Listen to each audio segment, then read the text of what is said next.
In Matthew 10, it says, "Freely you have received, freely give." And in episode 38, we're talking about how to freely receive what you never got to make giving it a whole lot easier. This is Motherhood Unmasked, the podcast for real talk about the challenges moms face. I'm your host, Vanessa Harris, but you are the hero. I'm grateful to connect with you today. Hey there, Mama Bear. Vanessa here with compassion, candor, and clarity for you, the mom who's missing the mama she never had. I'm so glad you're here. I'm betting when you saw the title of this episode, Be the Mom You Needed, you assumed I meant being to your child the mom you never had because, well, that's what's typically meant. But leave it to me to flip the narrative on its head. And while I understand in one sense a mom encouraging another mom to aim for being the mom she never had, the problem is her kids are not her, and she is not her mother. So you have a different mother meeting the needs of different kids who, by the virtue of their individuality, have different needs. My point? You can only be the mom to your kids that they need. Needs that may be very different than what you needed growing up because of different temperaments, different environments, and different times that they're growing up in. But none of that negates the fact that you still need the mother you never had. This episode won't be for everyone. It's not for the woman who had a loving, supportive, and involved, albeit imperfect mom who showed up every day and gave motherhood her best shot. No, this is for the woman whose mom was missing in action and grew up emotionally neglected, physically abused, or flat out abandoned. I'm pulling up a chair next to you, even if you're jogging as you're listening, because I don't run unless I'm about to miss my flight or someone's about to kill me.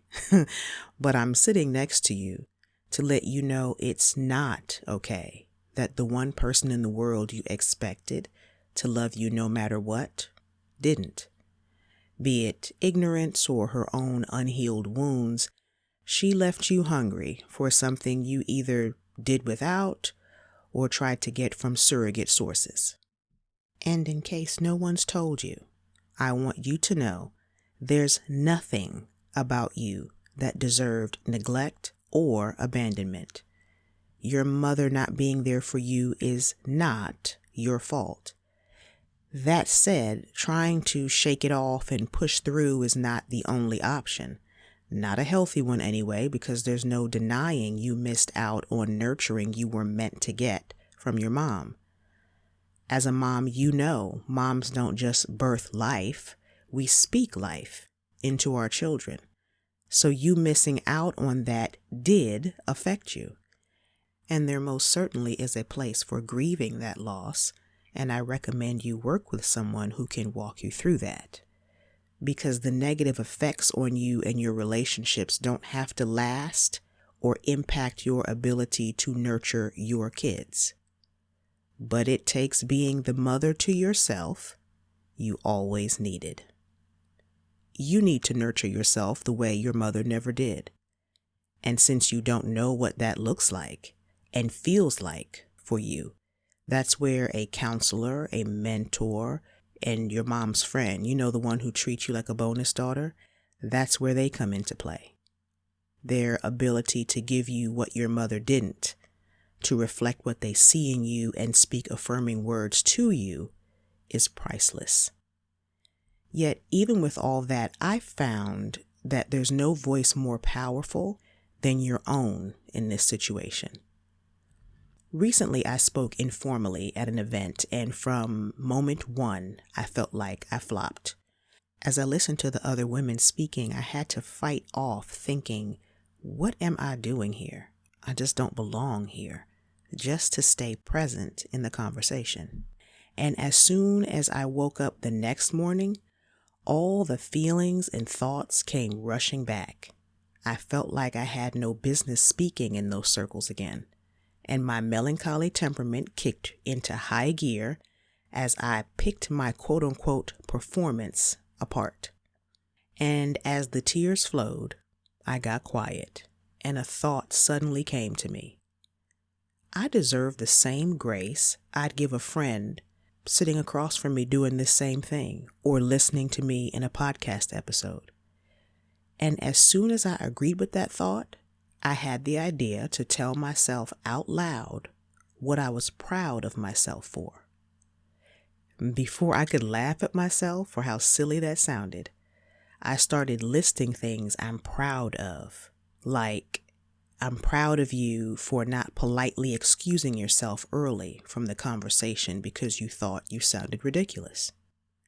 And the more I said what I was proud of, the more at peace I became, like a feeling of contentment because I gave myself something I hungered for throughout my life.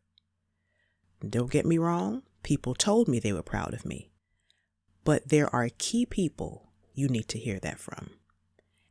And if they're silent, their silence is deafening.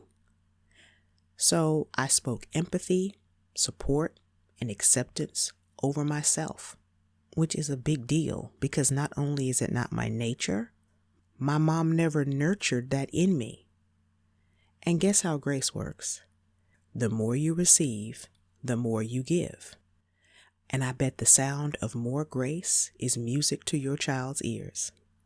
Yours too, if you've been making do with less all your life. And that brings us to the segment of the show called Homework, the work a woman does to build her home and family. Can you guess what this week's homework is? You got it. Sitting down and telling yourself why you're proud of you. Will this fix all you missed out on not having an involved mother growing up? Nope. That'll take time and work with your counselor. But it will put a crack in the dam that's held you back from seeing yourself worthy of receiving good things. And as we discussed in the last few episodes, it's about time your soul gets watered. And for you, mothering yourself is part of it.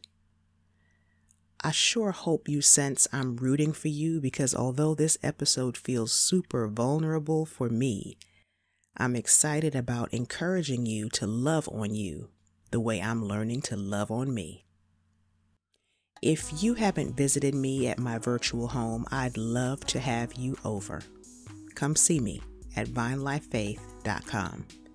It's where you can read my latest soul food article on the blog and where you'll find information and resources related to the podcast, including the show notes for every episode.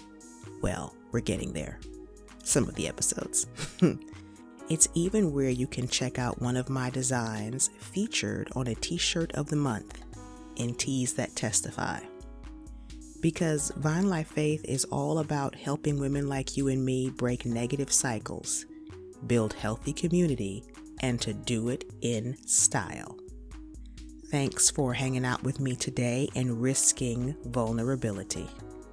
With all you're still working through, I hope you'll remember that when it comes to you being the mother of your children, you are the woman for the job.